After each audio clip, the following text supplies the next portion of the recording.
যে অন্যের দাদি খাবার অন্যের কাছ থেকে খাবার নেওয়া, সেই খাবার নেওয়ার এখন আর সুযোগ নেই। এবং পূর্বে কি গেছে এই জাতীয় কোনো কাজের সাথে যদি এখন তারা জড়িত হয় তার কোনোভাবেই বরদাস্ত করা হবে না। এটা একটা সম্পূর্ণ নিরপেক্ষ নির্বাচন হবে। পূর্বে কি হয়েছে, কোথায় কি হয়েছে না হয়েছে, এখন সেগুলো অনেকটাই পরিবর্তন হয়েছে। আমরা বর্তমানে অ্যাপসের মাধ্যমে সদস্যদেরকে আমরা বাছাই করছি।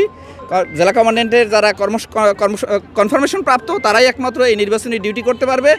এবং যেটা বললেন যে অন্যের দাদি খাবার অন্যের কাছ থেকে খাবার নেওয়া, সেই খাবার নেওয়ার এখন আর সুযোগ নেই। পূর্বে হয়তো দেখা গেছে আমাদের খাবারের কোনো বরাদ্দ ছিল না সদস্যদের। এবছর খাবারের জন্য 250 টাকা করে 2 দিনে 500 টাকা বরাদ্দ দেওয়া হয়েছে এবং এই 500 টাকার মধ্যে আমরা তাদের খাবারের ব্যবস্থা করব, নিজ ব্যবস্থাপনায় আমরা করব, যাতে সবাই সঠিকভাবে খাবার পাইতে পারে।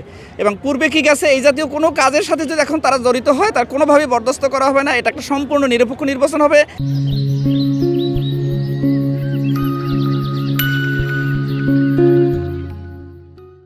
এবং এই নিরপেক্ষ নির্বাচনে আমাদের সদস্যরা কীভাবে সুষ্ঠু পরিবেশ নিরপেক্ষতার সাথে বজায় রাখতে পারে সেই ব্যাপারে সঠিকভাবে নির্দেশনা দেওয়া হয়েছে।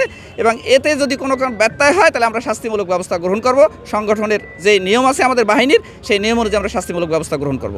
এবছরে নাটোর জেলায় 566টা কেন্দ্রে 7,358 জন আনসারবিবি সদস্য দায়িত্ব পালন করতেছে। এছাড়াও আমাদের স্ট্রাইকিং ফোর্স হিসাবে প্রত্যেকটা উপজেলাতে 2টা করে স্ট্রাইকিং ফোর্স আছে, 7টা উপজেলায় 14টা স্ট্রাইকিং ফোর্স।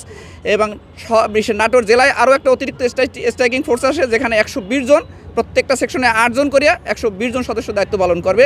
মোবাইল হিসাবে তারা থাকবে, যে কোনো সময় যে কোনো প্রয়োজনে তারা কোথাও কোনো গোলযোগ দেখা দিলে, কোনো বিশৃঙ্খলার সৃষ্টি হইলে আইন শৃঙ্খলা রক্ষার স্বার্থে, নিরাপত্তা রক্ষার স্বার্থে ভোট কেন্দ্রে দৌড়িয়ে যাবেন এবং তারা রাস্তায় রাস্তায় টহলরত অবস্থায় থাকবেন। যেখানে যে ধরনের কোনো অসুবিধা হবে ইনশাল্লাহ আপনারা যদি তাদের কাছে খবর দেন তারা দ্রুত ব্যবস্থা নেবে।